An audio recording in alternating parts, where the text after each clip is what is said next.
Hello there folks, back again for another video, this time looking at even more of the AdeptiCon 2026 reveals, this time for the Mortal Realms and Warhammer Age of Sigmar. The big story of the night was the reveal of loads and loads and loads and loads of new stuff for the Cities of Sigmar, because they are slowly phasing out all of the other stuff in favour of more humans. And the start of all of this was the reveal of the epic new Cogforts. So the rumours were true. Cogforts are a thing. We'd seen one of them in an animation. We'd had them whispered about in battle tomes past, and now it is available. So there are two variants of the Cogfort for you to choose from. The first of these is the Cannonade Cogfort, which has been designed as a ranged, like a long-ranged option for those people diving into the Cities of Sigmar on the tabletop. It is essentially a walking fortress, which makes sense from the point of view of the Cities of Sigmar. They are out there crusading with their Dawnbringers to try and settle new cities. And what would be more helpful to that than massive walking guard towers that you could throw into the mix. And so the massive Cannonade Cogfort, as you see there, comes with a huge cannon on the side of it, as long as those various guns on pintle mounts around the sides for hosing down anyone that would get anywhere close to them. Very nice indeed, as you can see. Love all the details on this. Powered by a Duardin engine in the midst of all that, which is rather cool. And you can even take the top off this to have a look inside it as well, which is always nice to see. If you would prefer to get up close and personal with your enemies, maybe you're following Talia Vedra into the heart of the action, then there is also this version of the Cogfort as well, which gets a little bit more up close and personal and burns you to death from afar with that amazing flamethrower attached to the side. This variant of the Cogfort as well also comes with the Conqueror Cogfort, also comes with a sort of deployable ramp on the front of it, and the ramp allows you to essentially have a unit in there transported to the battlefield. It can land down, the gates can crash apart, and your soldiers can rush out and charge out into the heart of combat. So if you're somebody who's running around with some of the more elite stuff that we're going to be looking at later, then this would be a glorious one for you. Please, as always with these videos, like, share, subscribe, do all your good stuff, but most importantly, comment down below. As we go through these, maybe share some of the thoughts about the reveals and what you thought was the best from the reveals at AdeptiCon 2026. So yes, big cannons or flamethrowers, pick and choose as you like. I love that we also get loads of lovely new busybodies to throw in amongst the collection there, sort of walking around doing their job, either acting as commanders, trying to keep away from the action, stoking the boilers and all that kind of thing, lighting grenades and throwing them and all sorts of stuff like that. Very nice selection of characters in there as well. That'll be a good addition to what we already have in the range as part of like artillery crews and stuff like that as well. I could see a lot of these even being used as free guild captains and all that kind of stuff if you wanted to go down that route, which I think is quite nice. But yes, a very sort of gothic addition to the Cities of Sigmar on the front of the Cogforts there, and a glorious new set, absolutely packed with details. Be really fascinating to see how those work. I can sense some of them maybe going to be finding their way into armies as regiments of renown later on down the line as part of that new battle tome. We also got a whole host of new characters and even some elite infantry, as I was talking about before. First off there, we do have 3 new mages, which is a great way for them to expand on the existing Battle Mages kit that we had previously, which was also built on the Warhammer the Old World set of wizards, the Collegiate of the Arcane, that has now been sort of reinvented. The first of these is Erasmus Zon, as you can see here, the enlightened one. So yes, Erasmus Zon is as dynamic and motivated as the meteoric rise of power suggests. He's particularly fascinated by the maelstrom of magic at the realm's edge, despite warnings from the elves of Haish, and now rides the strange heliomorph named Glyphwing. that he found on an expedition to those dangerous, uncharted wilds. As per the reveal for Erasmus Zorn, he was a human who has been taught the ways of magic by the elves of the Lumineth Realm Lords in Settlers Gain. So Settlers Gain is a new sort of halfway house city between the Cities of Sigmar and the Lumineth Realm Lords. Talked about it a little bit more in my Lumineth Realm Lords Battle Tome review, so you can go and find out more about it there. But he is a powerful new wizard, giving me off vibes of Balthazar Gelt to a degree in his kind of look and feel. Obviously, of course, he was a wizard of metal and all that kind of thing. But a glorious new addition to those who like to wield the power of the heavens and light on the tabletop. Alongside him, we also have a couple of collegiate battle mages. These are the updates to the fire and death wizards that we've seen in the past. The first of these is the Axian Pyrocaster, as you can see there. A proper classic fire wizard from the world that was reinvented for Warhammer Age of Sigmar and the Mortal Realms. Absolutely love the look of him, summoning that fire around him, burning his allies as much as he's burning his enemies. I think that's also probably the case because he's covered that, he's got that thing across his face, so you can't even see who he's aiming at. But an absolutely glorious miniature, and I love the dynamism in that one as well. And a superb update to the existing Axian fire wizards that have been doing a lot of service for many, many years. Alongside him, we also have the Amethyst Wizard as well. So this is an Amethyst Nell Mage. They tap into the death magic of the realms and are probably not that fun to be around. Definitely giving off grimdark vibes from him as well, or her, depending on which way you want to go. I actually think the Axian Pyrocaster is a lady, which is quite nice. And I think the Nell Mage is probably a man as well, which is quite cool. But of course, you can do whatever you want. Who cares? But yes, comes with a scythe, as you can see there. That candle that is clearly burning down the collected souls of those that are under his command. And then you have that weird helmet, which is very akin to sort of like an Elden Ring vibe, which I think is quite nice. And he has those weird sort of clockwork skeletons on either side that sort of toll the bell around him, which is a very quirky and odd twist on things.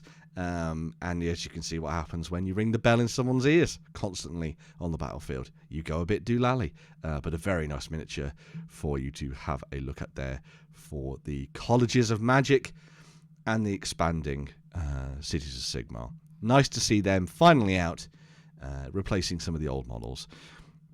We also have these, so we were promised that we were going to be getting big old Gargants, and that comes in the form of these walking fortresses, which are the Gate Gargants. So as we said, the Cities of Sigmar are out there doing their Dawnbringer Crusades. The whole vibe of that is that they go out there and they secure different lands. When you're securing somewhere, and it's sort of halfway house between an actual settlement and just a fort, you're going to need something like this to bar the way against the enemy. The actual Gargants themselves have Gargant-sized profiles, so they are good at smashing things and sending them flying, but they are also incredibly defensive, and you effectively use that kind of gate mechanic, as you can see there, to keep your enemies at bay before you sort of spread apart and then send your cavaliers charging out and assaulting the enemies from a space of safety. On the back of those as well, you also had the Fusel Mages and the Grenadier Mages who are going to be firing down at your enemies from on high. Looking rather cool indeed with those big old cannons that just look like they're going to spit death at the enemy. It's really nice to see more variants of the Gargants as well. We saw a variant of the Ogors for the Cities of Sigmar, where they're a little bit thinner and all that kind of thing as well. Getting the same vibes from the Gargants too. I don't think they feed their demi-human allies as well as they probably should do. But looking really cool. Very nice miniatures. They have not convinced me to buy the Cities of Sigmar because there's too much to actually paint on these, but I think they look glorious as figures in their own right. You also have something that is also tied to the idea of them going out and doing these Dawnbringer Crusades, and that is the Dawners Triumph terrain piece, as you can see here. There's going to be another piece that you'll be able to use on the battlefield. It is inscribed with the names of those that have fallen as part of the Crusades in Sigmar's name out there into the realms And you can even see, you've got obviously those little sort of the epitaphs with all the names of the fallen on there, which would be quite nice to see used as part of campaigns, I think. But then you also have all of the coin malleuses on the side, which have been spent by those that have fallen. As you might have imagined, something like this is a sort of rallying cry for the Cities of Sigmar on the tabletop. So when you have one of these in the battle, it'll kind of embolden your men to fight on harder as they fight for their fallen comrades. And so you could simply just change the emblem emblazoned on the top of that knight's armor there and fit it to the city that most works with you and what you're doing as part of your collection, which is quite nice. Talking of fallen cities, we also have a brand new miniature to lead the way, a new character. He was one of the Wildercore, and he's now a little bit of a dashing, wandering mercenary. I hope we get some books on him because he looks super cool. This is Jorvan Krell, the heir of the Kraken. He is one of the survivors of Anvilgard, which folks who are keen on the lore will remember has now been sort of taken over by the Daughters of Cain and Morathi Cain. And so the humans have been sort of expelled from its walls. He harbours a little bit of a grudge against the Daughters of Cain, and rightly so, I would say. And now he's out there looking to hunt down his enemies, looking suitably badass with his lovely animal companion, as you can see there. Really lovely new miniature for him. And he'll be popping up again very soon as well. So Thexa and Jorvan Krell coming out as new heroes for you to use for a more Wildercorp themed force on the tabletop. You also have a couple of more warrior priest themed bits and pieces for the Cities of Sigmar, which is quite nice. There's quite a lot to go through. I'm going to bookmark different sections of this for various elements of what was revealed, but this is a sort of deep dive of my thoughts on all of these. We have the Malice Forge Priest. So this fellow is a glorious priest who has been added into the mix for you to use as part of your Cities of Sigmar, bellowing the hymns of Sigmar and his followers, cracking heads with a meteoric warhammer, as you can see there. I love that kind of over-the-top, grimdark look of him. He gives me sort of like echoes of classic Mordheim in his design, which I think is really cool, with that kind of the symbol on his face.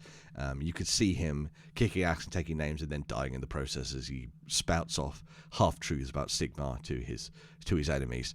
Rather nice indeed. There's also a couple of variants of them as well. They showed a few of them off as part of the preview, so keep that in mind when you're diving into it. We also have some more elite foot troops. So these are the Free Guild Gallant. So you will have seen the Cavaliers, who are the knights on horseback. So if you're looking to have armoured warriors on foot, you also now have that option as well. They are as detailed as you'd think they would be, and you can obviously make them up in whatever order or free guild regiment that you desire to fit all the different cities, or you can personalise them as much as you like. There's a very good mix of male and female heads in there as well. Plenty of options for you to play around with.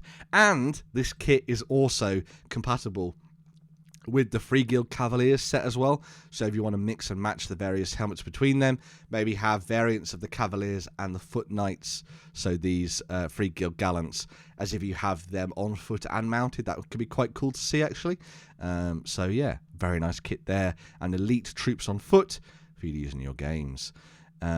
You also then have the Free Guild Grenadiers. So this is the folks who are making a little bit more use of the weaponry that has been sent to them by the Ironweld Arsenal. These are sort of like a halfway house between your regular troops and those that would be slightly more elite. So you get a variety of different soldiers here with a mix of big, hefty weapons as well as ranged weapons in there as well. You even have like pyre throwers, flamethrowers in the mix for scouring your enemies. I love that it's just a standard burning torch that is used on the end of something that is probably going to blow that man up. But it's a very nice look at the variety of different body shapes and peoples that make up the Cities of Sigmar, even if some of them aren't elves or dwarves, which is a shame, but there we go. They've all been expelled, probably. Love that guy with the grenade. Super badass. Chucking it at something absolutely massive, no doubt, and hoping that it blows it to smithereens. I'm betting it's going to be a Troggoth. But yeah, very nice stuff there on the front with the Grenadiers. As I said, elite enemies or elite allies for you to throw into the mix, coming with their Cindergout flame projectors and all that kind of stuff. Very nice indeed. They are going to be part of the Spearhead, which we'll look at in a second, but all of this will come as part of the new battle tome Cities of Sigmar, which will detail your forces for the new edition. Comes with a new Path to Glory rules and the Anvils of Apotheosis, the Iron March, an army of renown that lets you lead an entire squadron of Cogforts, and also faction-agnostic regiments of renown for you to use in your games. You even have a new Spearhead, which is Zenestra's Zealots, led by Zenestra herself, alongside some of your regular old Steel Helms, a Free Guild Command Corps, the Relic Envoy, and then, of course, the rest of your sort of characters that you'd find as part of this force. It's still very early in the morning when I'm recording this, so there we go.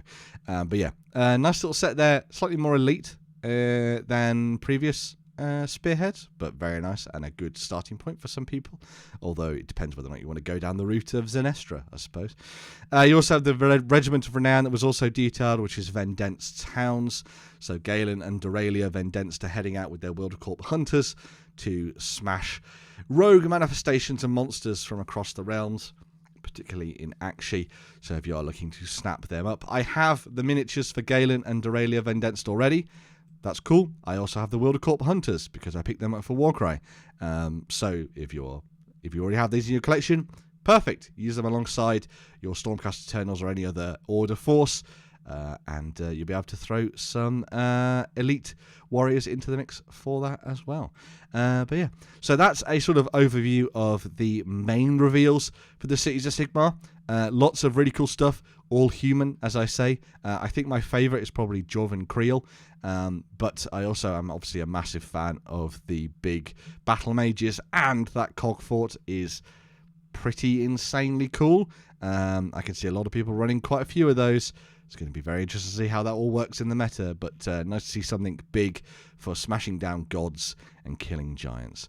We're going to take a quick swish, and then we'll be back to delve into the new Spearhead box that was announced, and also those Skaven. Ooh. So, as if that wasn't enough, we also got this super cool reveal for a new Spearhead box, which is actually doing a lot of work for the Skaven as well. So the Skaven have been fairly adept at kicking ass and taking names, and they are scouring all of the different realms as part of the Vermin Doom. And this new Spearhead box is essentially a nice way to celebrate both Cities of Sigmar and the Skaven, and a good starting point for someone diving into the world of the Mortal Realms as well. This is called City of Ash, and it comes with a variety of those different miniatures that we just looked at for the Cities of Sigmar, but also the new Clan Eshin for Skaven, which is going to be super cool. I'm definitely buying this box. So Cities of Ash itself is a Spearhead box, so it's a duo Spearhead box that comes with the forces of Cities of Sigmar and the Skaven in the same place. Comes with some really lovely new terrain, very akin to the kind of classic Mordheim-esque stuff. And oh wait, it's human versus Skaven. It's almost like they'd planned this to be slightly bit of a sort of a nostalgia button push for people who like the old Mordheim games. Oh.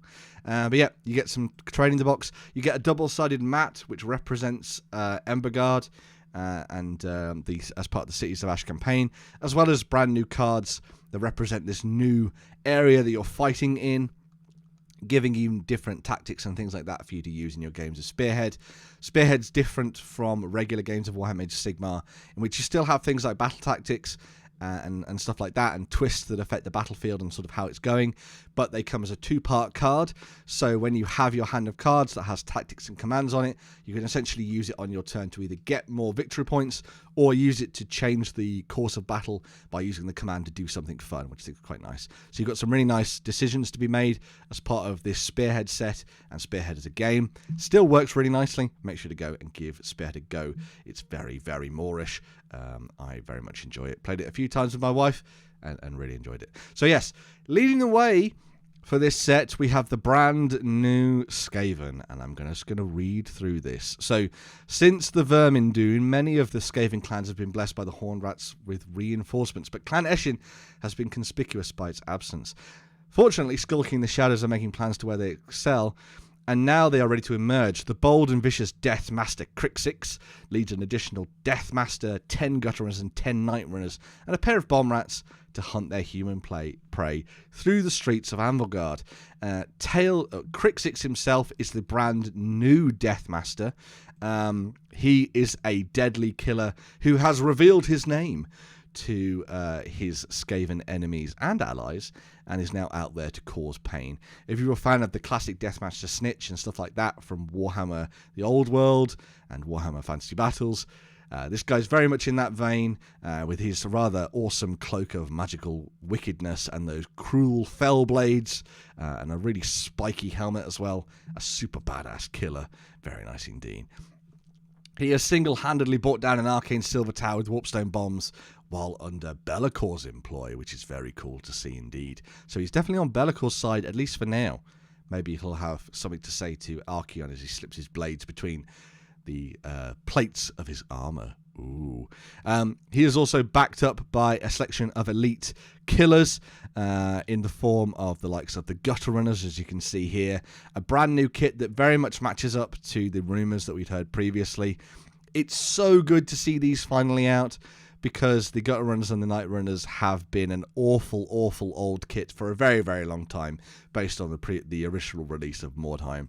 And so those little dog-faced fellows are going to be going the way of the Dodo in favour of these lovely new figures, as you can see here, with a range of punching daggers and all sorts of different things. Cannot wait to get my hands on these as a bit of a Skaven fan. This is definitely going to be a route for me to go down when it comes to theming my force in the future, I think. As well as the Gutter Runners, you also have the classic Night Runners. So the Gutter Runners are the slightly more elite killers in your Skaven force, and then the Night Runners make up the majority of your swarm, essentially. So these are your sort of assassins in training that are sneaking around, kicking ass and taking names. As you can see, they don't have access to some of the deadlier weaponry that the Gutter Runners do, but they're still going to bonk you on the head and drag you into an alleyway, kill you and steal all your gold and whatever else you might have in your person, and then maybe eat you at the same time. It's just a big old packed lunch for the Clan Eshin. Lovely new set of miniatures on that front as well. Looking very cool indeed. And aping some of the existing sculpts from back in the day as well, which I think is quite nice. Even with some of the big sort of flails and things like that, they sort of mirror those old kits, and I can see a lot of people looking at both this and the Gutter Runners, and maybe using this to represent old Mordheim warbands with new models. Sounds good to me. Sounds very good to me. So yes, Gutter Runners and Night Runners and the new Crixix as well, to kick ass and take names. You also then have the Free Guild side of things as well. So it's led by the previously mentioned Jorvin Creel. As you can see there, he's a hero of Anvilgard. He comes alongside one of those Malice war priests, as you can see there. Forge priests, sorry. And then you also get the elite Free Guild Grenadiers and the Free Guild Gallants as well, to sort of give you a more elite force to use against the Skaven. I can sense that Pyrecaster is going to be really good for cleansing the streets of Skaven menaces. Really going to be really nice to see these. And I think if you're buying this just as a sort of condensed set and you don't plan to expand it, I think this could be really fun. The Cities of Sigmar have always been really nice, but I think one of the things that's kind of put me off anyway, is the amount of detail painting you have to do to get these to sort of work. But if it's on a smaller scale, I think I could grin and bear it and pick up this Spearhead box and have some fun with it. But yeah, a new Spearhead box set that'll come out, and a great starting point for both Skaven and Cities of Sigmar armies on the tabletop. Make sure to have a look at this and tell me what you think of that one as well. So that's the second big reveal that came out of AdeptiCon. We're going to take another quick moment, and then when we get back, we're going to be looking at the final reveal that came out for Warhammer Age of Sigmar and the Mortal Realms. So, technically part of the Mortal Realms and Warhammer Age of Sigmar, but sort of to the side, we also have a brand new Warhammer Underworlds warband that was revealed. This is Thyreel's Zephyrite. It is a brand new Lumineth Realm Lords force for you to use in your games. It is a mastery warband that comes with the Lumineth Realm Lords and the Vulpine Spirit Companion Zul. The twist in Zul is its fighter. It's a token, which is quite nice. Place it on the board and it acts as the Eye of the Storm with which everyone then works around, which is super cool. So a really lovely brand new set for the Lumineth Realm Lords that is absolutely packed with details. Very, very much sort of in keeping with classic elven archetypes of Warhammer Fantasy Battles. So if you like your Shadow Warriors and things like that from the past, this is very much in keeping with that. A glorious set that comes with that one mage in there alongside their companions. So the set contains the Blind Archer Orieth, which is quite nice, alongside Sirikith and Anara, who are a glorious set of companions, you can see there. This is going to be a set that I'm fairly sure my friend is going to pick up because it will be a great way to paint Lumineth Realm Lords without building an army, and can also use it for a really good game, which is Warhammer Underworlds, which is super fun. But yeah, a brand new set of miniatures that you'll be able to dive into and have some fun with for Warhammer Underworlds on that front, and I'm sure we're going to have more information on those as well in the future. There is also no reason why you couldn't use these miniatures and slide them in amongst an existing army of Lumineth Realm Lords as various characters and heroes within your force as you see fit, which I think is quite nice. So maybe use them as unit leaders as well as using them on the tabletop in your games of Warhammer Underworlds. But yeah, a whole host of stuff that was revealed for Warhammer Age of Sigmar over the course of last night and this week. I think, as I say, the big thing for me is going to be this new Spearhead set, especially because it comes with the new Skaven in it as well. Lots of things to discuss. Please fire all of your thoughts down below. Thank you for bearing with me as I'm still a little bit ill, but thank you very much. Remember to like, share, subscribe, do all that good stuff. Get stuck down to the comments and tell me what you think, because I love having a conversation with you, and I try my very, very best to reply to all of the comments that I get as part of my videos. There is also lots of things. So if you like all these miniatures and you want to prep yourself for the future, maybe go and check out those affiliate links down below. There's stuff there for Firestorm Games. There's stuff there for Wargames Atlantic. And there's also a Ko-fi link down there too. I also have memberships, so if you want to see some of my hobby progress as I'm sort of carrying things through and see those videos earlier, you can go and check those out as well. But yeah, like, share, subscribe, do all that good stuff, and I'll talk with you folks very, very soon on the weekend about even more stuff from the world that was, the Mortal Realms, Star Wars, and all sorts of different things as well. I have plenty of things to be going on with, including lots of Necromunda, so I'm hoping to get better very, very soon so I can sit down and paint without feeling like a snivelling wreck. But there we go. Thank you very much for watching this. Hope this was educational for you to watch along and have a look at. And yeah, I'll be back very, very soon with even more videos. Bye for now.